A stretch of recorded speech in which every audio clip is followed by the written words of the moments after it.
My daughter was born a couple of years ago in California. It was just myself and my pregnant wife with no family to help.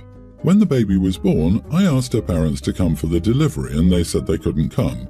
A month after birth, my wife suffered mastitis and got very sick. Her parents showed up unexpectedly with my wife's cousin. There was an intervention because we were going through marriage troubles at this time. This was during a global issue when we were both working from home in a small apartment, in addition to the pregnancy. Her cousin and parents acted as mediators and eventually asked me to allow her to go to their home in Puerto Rico for a few weeks. I felt pressured to say yes because we'd just gone through this heartfelt discussion. While packing her things, I noticed she was packing her work laptop and all her important documents. I asked her why because she was on maternity leave, and she told me she still has to input time, which I found odd because you usually request maternity leave, and no one expects you to log in every 2 weeks to input time. My suspicions were right because later I found out she'd secretly transferred her office to the Puerto Rico area.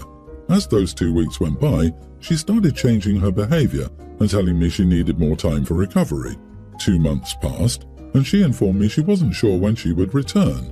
Then she started demanding that she would return if I bought a home. Keep in mind this is a global issue time when home prices in California and the USA in general skyrocketed. And then another month goes by and I get hit with custody papers filed in Puerto Rico.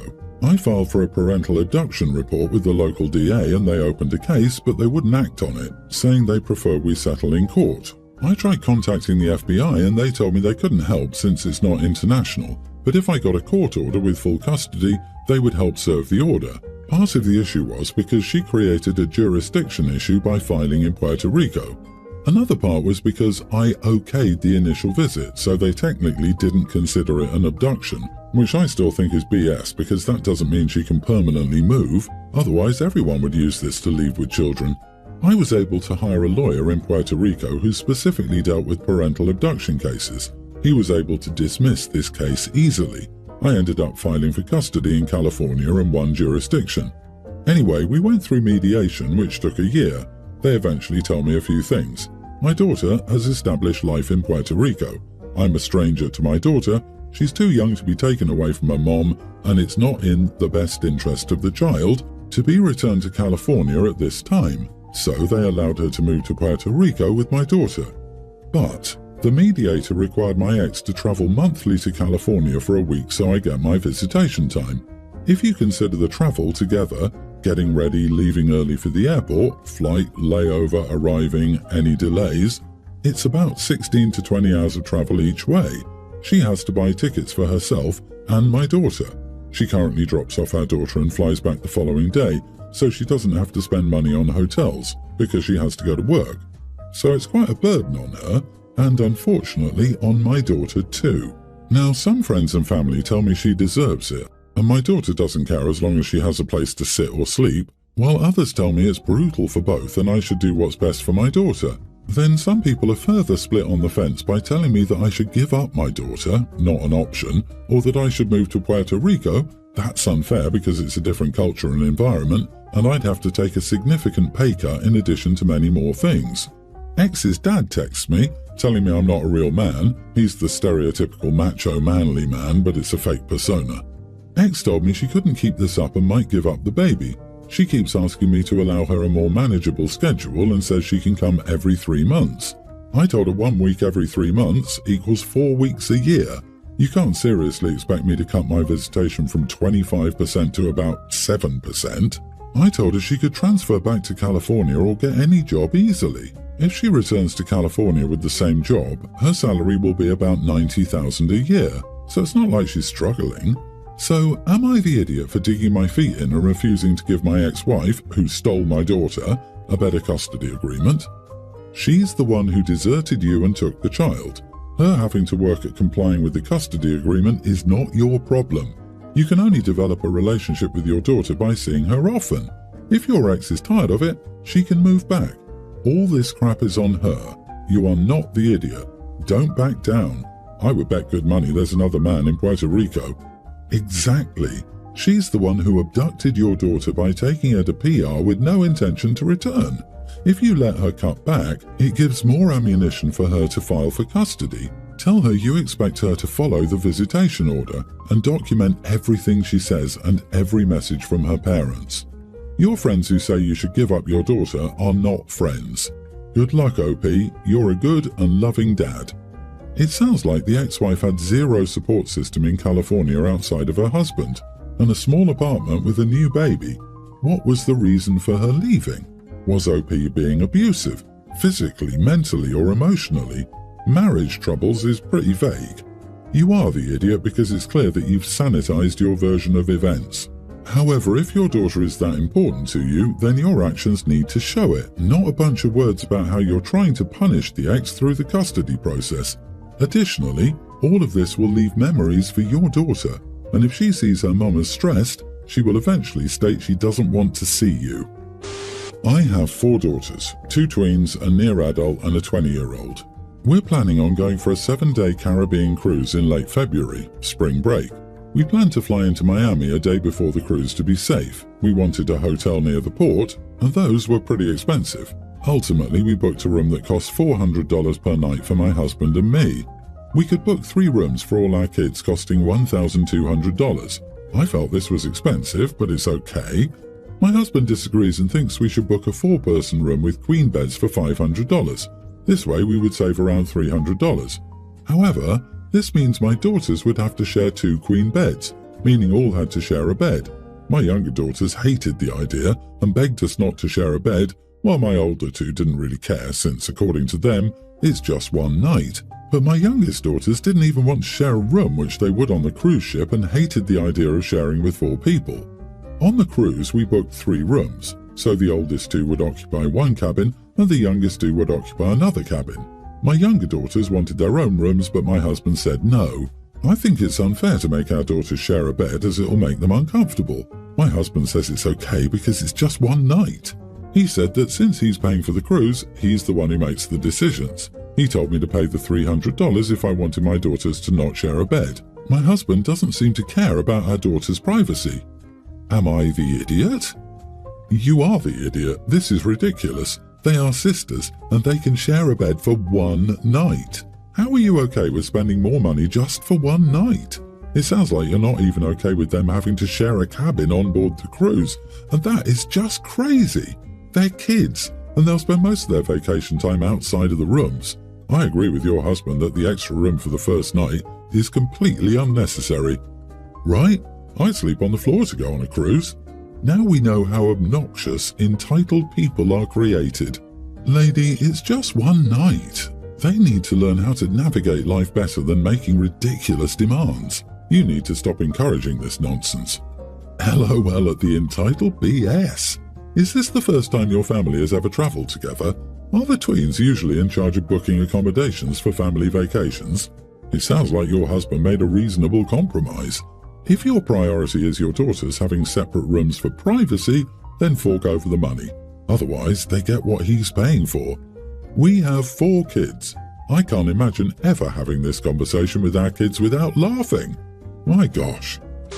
A female 35 was married, male 36, and we had 2 kids now. A female, nearly adult, and a male kindergartner before divorcing. My ex-husband ended up having an affair right around the time we got pregnant with our daughter.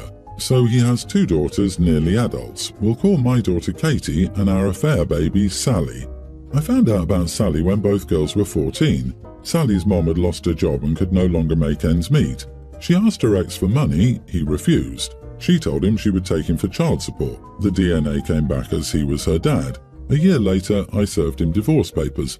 Both girls have a prom coming up. I paid for their private education because Katie wanted her to go to the same school with her. I was always the breadwinner due to being a trust fund baby and making a salary of $98,000 a year. My husband only made a little salary, about $15,000 a year at most. I took my daughter dress shopping and she wanted to take Sally.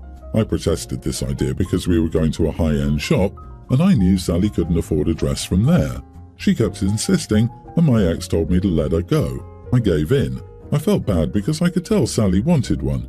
I told Sally we would go elsewhere for her to look at dresses if she wanted, but she declined. Katie picked out a designer dress in blue ombre. Sally seemed very upset, so I offered to take her to look at dresses in her price range and throw in a few hundred to help. She declined, so we took her back home. My ex called and was mad at me. I asked what was wrong and he just blew up on me, saying I was wrong for not buying Sally a dress and that Sally wanted a dress that Katie had tried on. When Sally got home, she asked them for one of the dresses Katie had tried on. I told him this is why I didn't want to take Sally. I thought the problem would die there. Katie finally got her dress after the alterations. She wanted to take the dress and show it to her dad and stepmom. She goes there with it and doesn't return with it. She came in crying, telling me her stepmom had taken the dress. I told her she could wear a dress the same amount as Sally's. My daughter is a teen and obviously believes she has to wear a dress that's the same amount as her peers. I called my ex up. He said he would return the dress to us in a few months. Prom is in 4 weeks. I told him he would return it now or I would stop paying for Sally's schooling. I told the school I would no longer be paying for Sally's school and to ask X for the check. X got word and called me in a rage. I told him the sooner I get the dress, the sooner I'll take responsibility for payment back. I told him it was not my fault his wife continued to have kids she couldn't afford. He yelled that I could have just bought the dress Sally wanted and just hung up on me. Since then, he's made a Facebook post and contacted his and the stepmom's family over the situation. I'm being called names, and I should just buy the dress because it wouldn't hurt my pockets. So, am I the idiot for not buying the dress? Not the idiot, you're more than generous. You're setting yourself up to be the bad guy though, because you will keep having to say no to their ridiculous asks. You need to let your ex know that because of their expectations, you will no longer be able to pay for anything for Sally. They've taken advantage of your kindness one too many times, and stealing from your daughter to try and force your hand shows that it's no longer safe for you to indulge them at all. And then let them know if the dress isn't returned immediately in perfect condition, you'll call the cops and report it stolen. As for him posting to social media, taking the dress and cheating, I'm glad you're no longer married. He sounds awful. You don't owe him or Sally anything. You're already doing more than enough by paying for Sally's education. For them to hurt Katie by taking her dress too is wildly inappropriate. It seems your ex and the stepmom seem entitled to your lifestyle when they don't deserve any of it. Geez, I'm just shocked that you agreed to pay private school tuition for your ex's affair child because your daughter wanted to go to the same school. When does a child dictate that? It seems they got close in just 3 years, especially since your daughter's father was the direct reason her family broke up. It's one thing for your daughter to have a relationship with her half-sister, but that relationship does not have to come at your expense. A large part of this is your daughter wanting Sally included in everything. Why is that? Have you explained to your daughter that you're unwilling to support Sally? It's weird. My fiancé, 32 male, and I, 26 female, are getting married soon.